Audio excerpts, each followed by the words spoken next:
Hello everyone. Today I will be unboxing the Rigol 1054Z. I've actually placed the order online about 2 weeks ago and now it has finally arrived today. And I'll be unboxing it and also giving the first impression.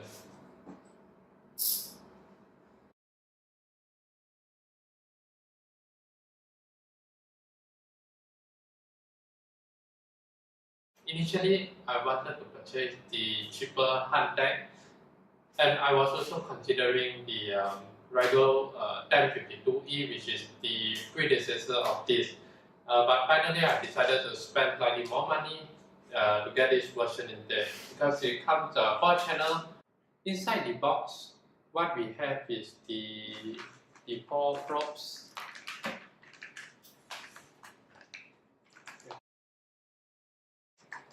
We get the USB cable. We also get the power input.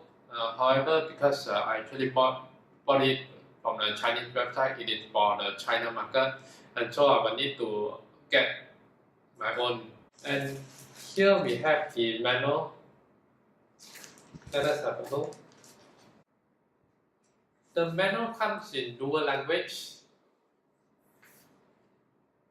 The front part is basically in Mandarin, and the back part is in English. And now let us have a closer look at the scope. And on the back, first we have the power supply in over here.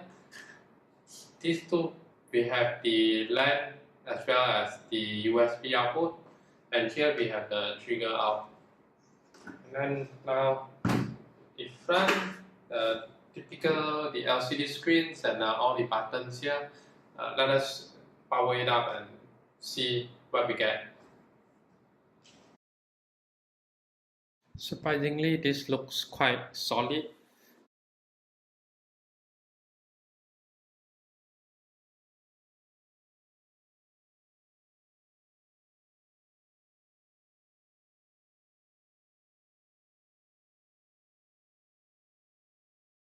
But for the sake of this video, I'll change it to English. So I was always thinking it's touchscreen. It's actually not. And let's see how. So the up down is here. Let me see. So this is okay. So this is done. Hook the single probe up.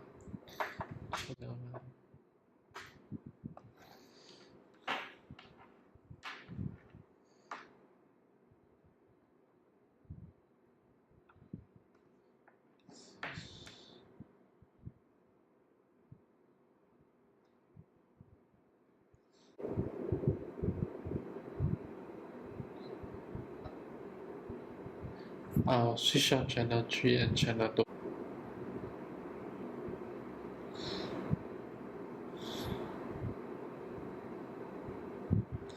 Okay, so just channel 1.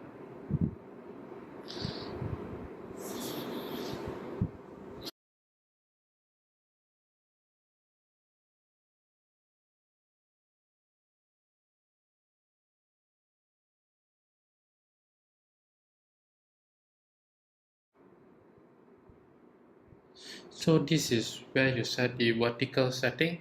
Although it's 4 channel, but then the knobs have to be shared because otherwise there won't be enough space. So if we want to control channel 1, then we have to click on channel 1. Then here will indicate channel 2, and here then we adjust accordingly, as you can see. Okay, I switch off the match function. This is if you want to adjust the match function. We could of course off it as well. This is how you do it.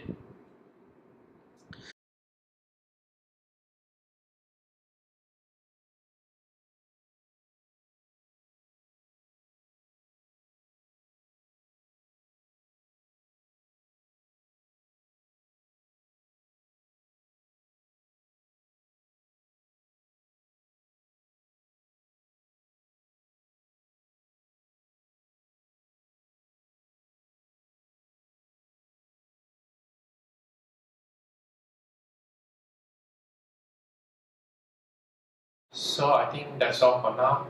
Unfortunately, I cannot give you a very good overview on the specific features of this oscilloscope because I myself also am not familiar with the digital storage oscilloscope yet. But definitely in the next few weeks, I'll probably come back with a review.